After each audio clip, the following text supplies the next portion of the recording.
রশি লাগলে রশি নে, হাসিনারে ফাঁসি দে।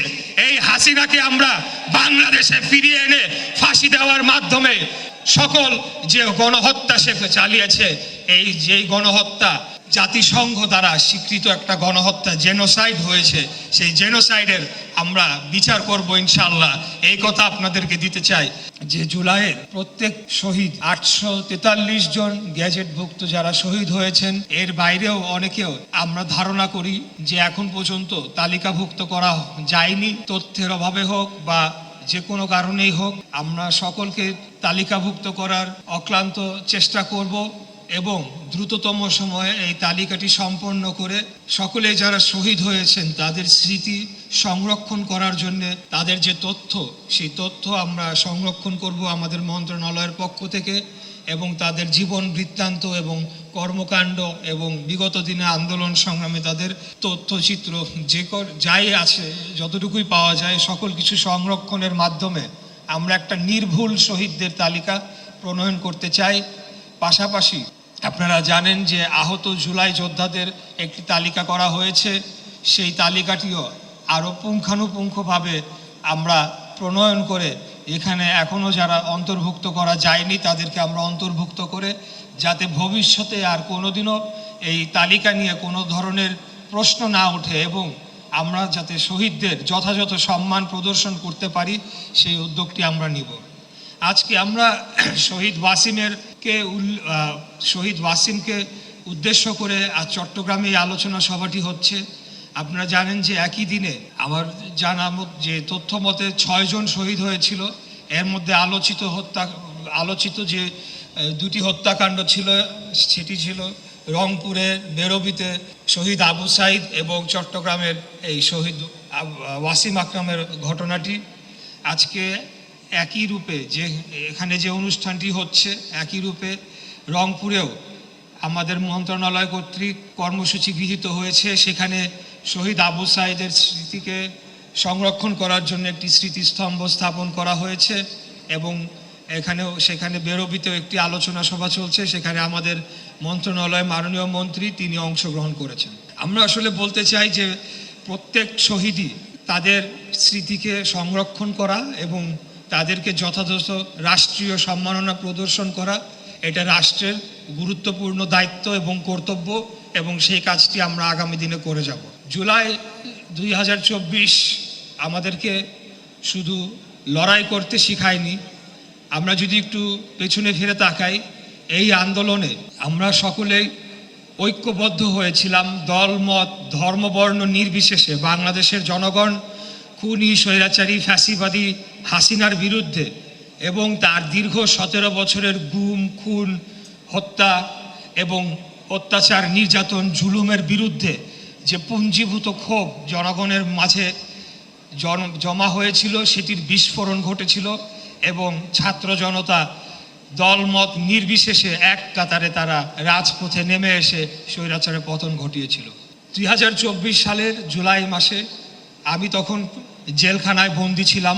2023 সালের 28শে অক্টোবর বিএনপির যে কর্মসূচি হয়েছিল, সেখানে আপনারা সকলেই অনেকে আপনাদের খেয়াল থাকবে, সেই কর্মসূচিতে তৎকালীন খুনি স্বৈরাচারী হাসিনার খুনি বাহিনী হামলা চালিয়ে বর্বরোচিত হামলা চালায় এবং তারপরে আন্দোলন সংগ্রাম শুরু হয়।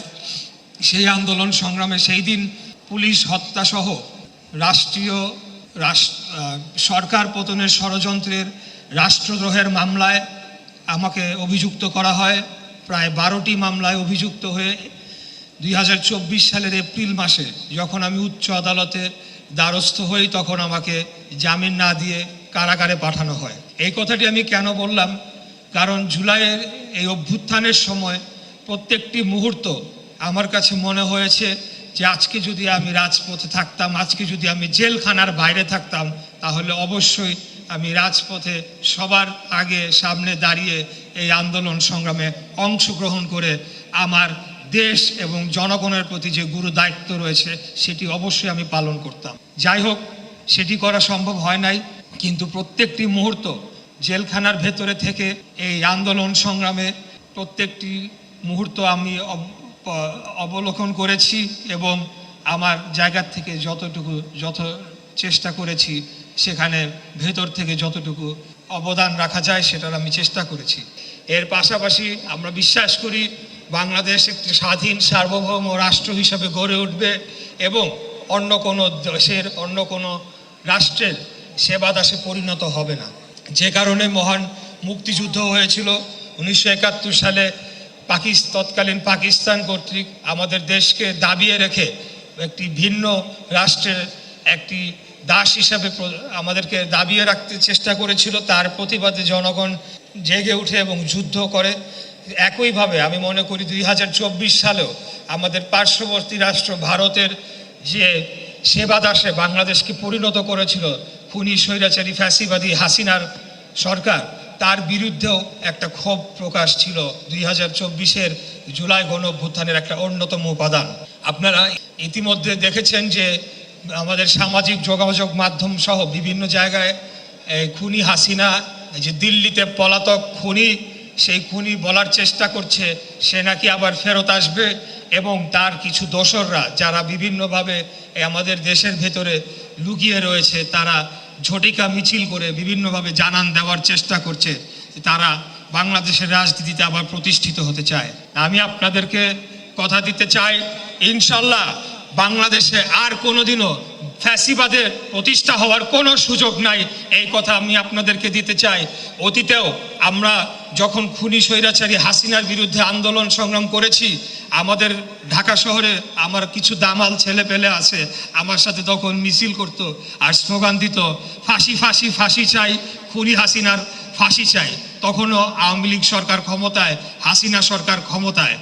এবং 2024-এর 6 আগস্ট যখন আমি কারামুক্ত হয়ে আবার রাজপথে ফেরত আসি, সেই দামাল ছেলেদের নিয়ে ঢাকা শহরের অলিগলিতে স্লোগান দিয়েছি, রশি লাগলে রশি নে, হাসিনারে ফাঁসি দে। এই হাসিনাকে আমরা বাংলাদেশে ফিরিয়ে এনে ফাঁসি দেওয়ার মাধ্যমে সকল যে গণহত্যা সে চালিয়েছে, এই যে গণহত্যা জাতিসংঘ দ্বারা স্বীকৃত একটা গণহত্যা, জেনোসাইড হয়েছে, সেই জেনোসাইডের আমরা বিচার করব ইনশাআল্লাহ, এই কথা আপনাদেরকে দিতে চাই। আবারও যদি ফ্যাসিবাদ ফিরে আসার কোনো ধরনের চেষ্টা করে, আমি বিশ্বাস করি বাংলাদেশের জনগণ বসে থাকবে না।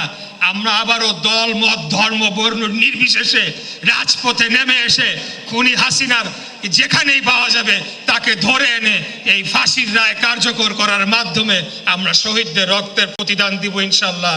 এবং এই কাজে আমি বিশ্বাস করি সকলে যারা বিগত দিনে আন্দোলন সংগ্রামে আমাদের পাশে ছিলেন, সকল যারা শহীদ পরিবাররা রয়েছে, যারা আহত জুলাই যোদ্ধারা রয়েছেন, সকলকে আমরা পাশে পাবো ইনশাল্লাহ।